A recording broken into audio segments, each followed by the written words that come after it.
There is something strange about the human experience. When we observe nature, we see an inexhaustible richness of essences, seeds multiplying, rivers renewing themselves, life emerging effortlessly. Yet when we look at the human world, we encounter the opposite. Scarcity, fear, competition for resources, and the persistent feeling that survival depends on fighting for fragments. How can life be so abundant in its essence, and yet so restricted in human organization? Perhaps the problem is not life itself. Perhaps there is a hidden anomaly in the way reality has been structured. In this episode of the series Matter and Light, we explore the coexistence of two different regimes of existence: an artificial system of scarcity and a living flow of spontaneous renewal. And between them, a silent bridge capable of transforming one into the other.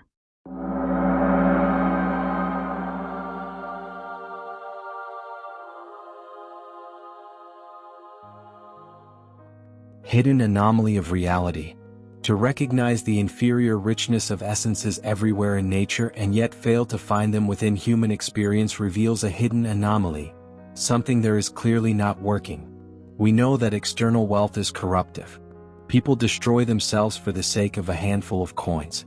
The reason for this desperation is the scarcity of resources and the fear of finding oneself abandoned in basic needs, forced to face the imbalance of power between those who possess money and those who possess only their labor.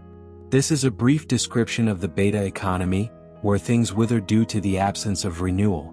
Those who discover the living economy become enamored with what is most absent in the beta world: the spontaneous renewal of resources.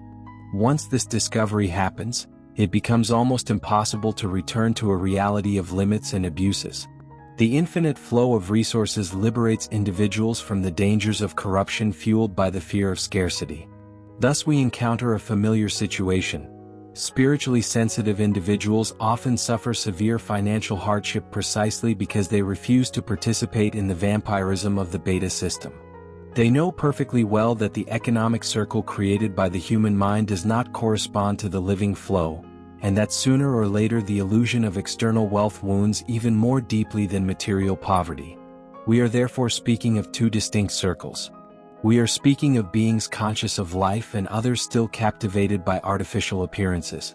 Yet although these circles are indeed distinct, there are those who discover themselves standing between them. In such cases, we must accept the necessity of a factual transition.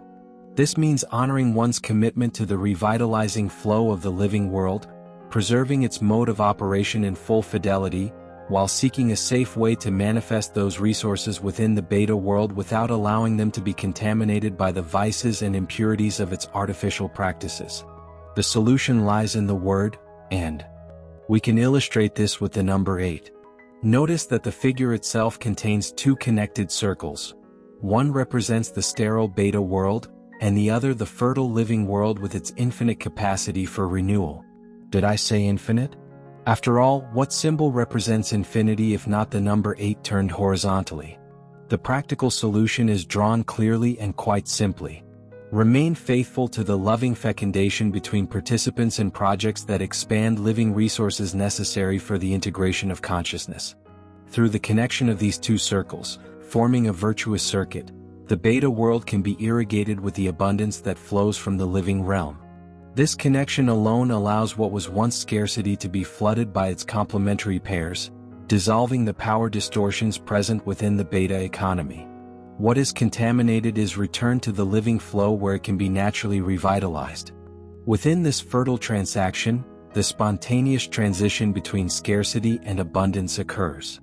In other words, living consciousness expands by integrating the unconscious beta condition without becoming corrupted by the fear of deprivation manipulated by those who feed on artificially created limits. For those who wonder what universal element moves from the living world into the beta world, the answer is simple: the light of the soul itself. It contains every element necessary for the manifestation of the resources required in each moment of existence. And before someone asks, the channel of intercession between these two circles lies in the energetic center aligned with the physical heart. When the outer world is flooded with this living light, before complaining about the hidden anomaly in human experience, something changes. The certainty of respecting the natural flow of life offers a quiet joy, the joy of participating in an infinite movement of greater purposes. Something the human mind may understand, but that fathers and mothers are given the privilege to truly feel. All right, John, we have arrived at the final note of the proposed series. This fifth note carries the tone of a structural revelation.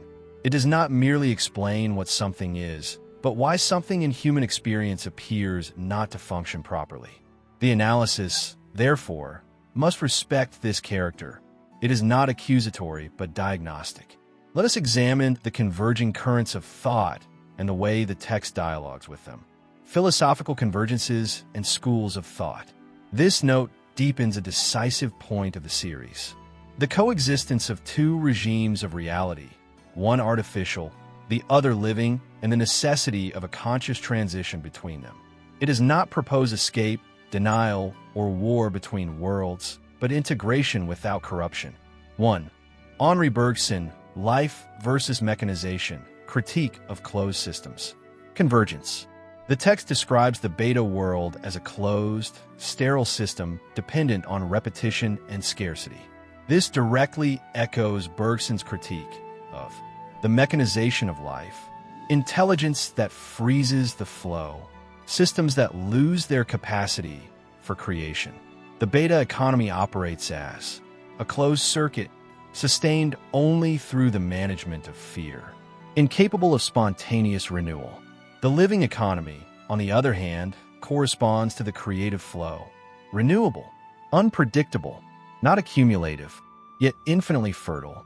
The hidden anomaly appears precisely when a dead system attempts to govern a living flow.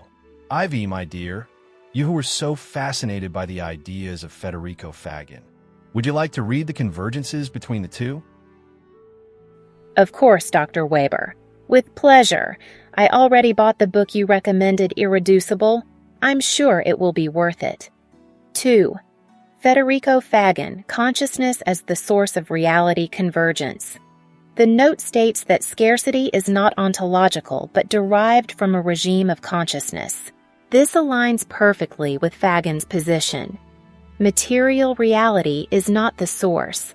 Consciousness precedes and organizes manifestation. In the text, the beta world operates disconnected from the source. The living world operates in continuity with it.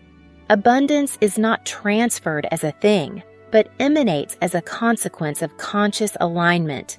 Therefore, the transition does not occur through external techniques, but through fidelity to the flow, maintaining the living mode of operation without submitting to the distortions of the beta system.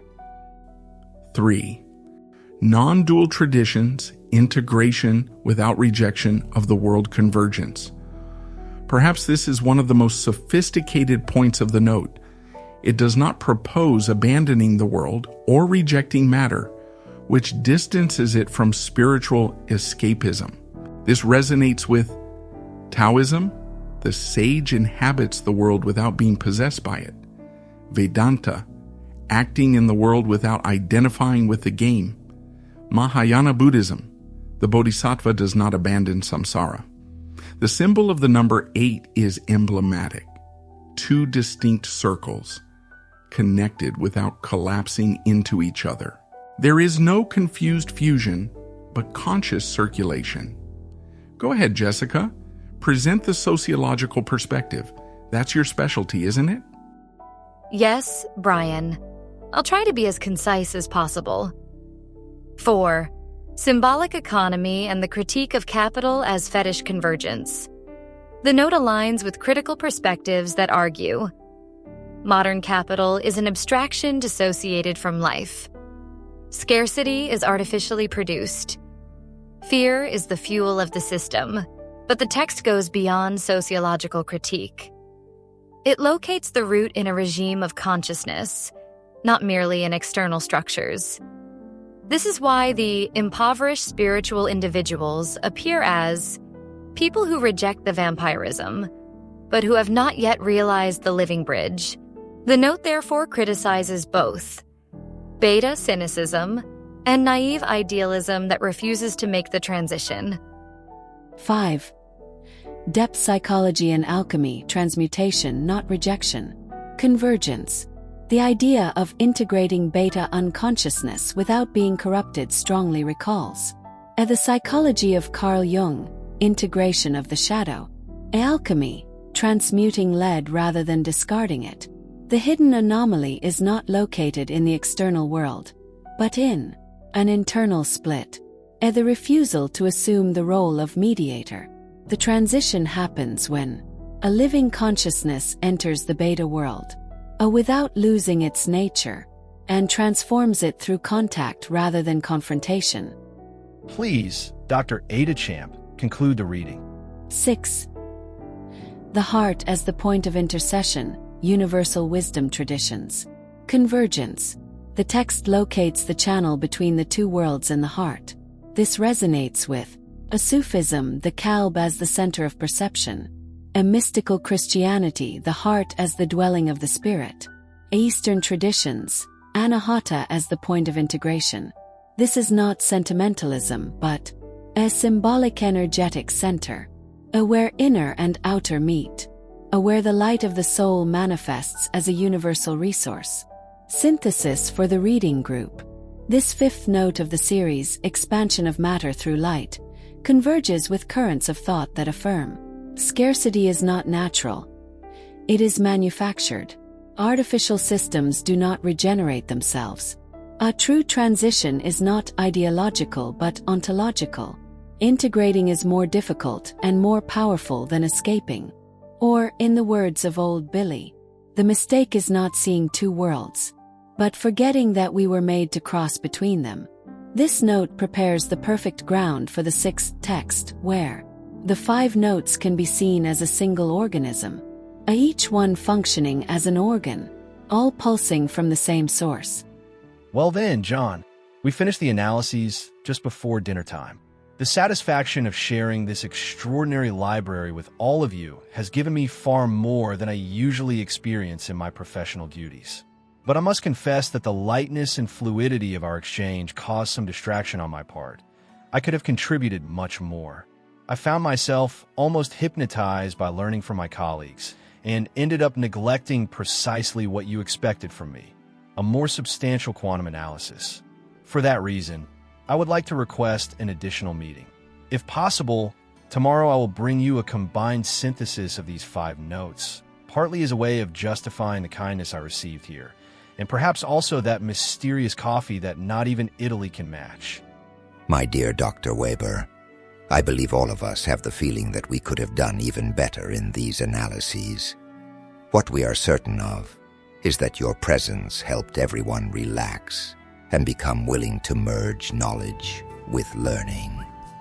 This was evident in the cohesion of the analyses produced together, which at times seemed to come from a single mind. Congratulations to all of you. You delivered a harmonious and light piece of work while addressing themes unfamiliar to most people.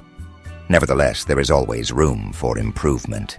Your request for an extraordinary meeting is gladly accepted, and as a small reward for the group, arrive early tomorrow so we can enjoy pão de queijo and açaí before we begin listening to our guest.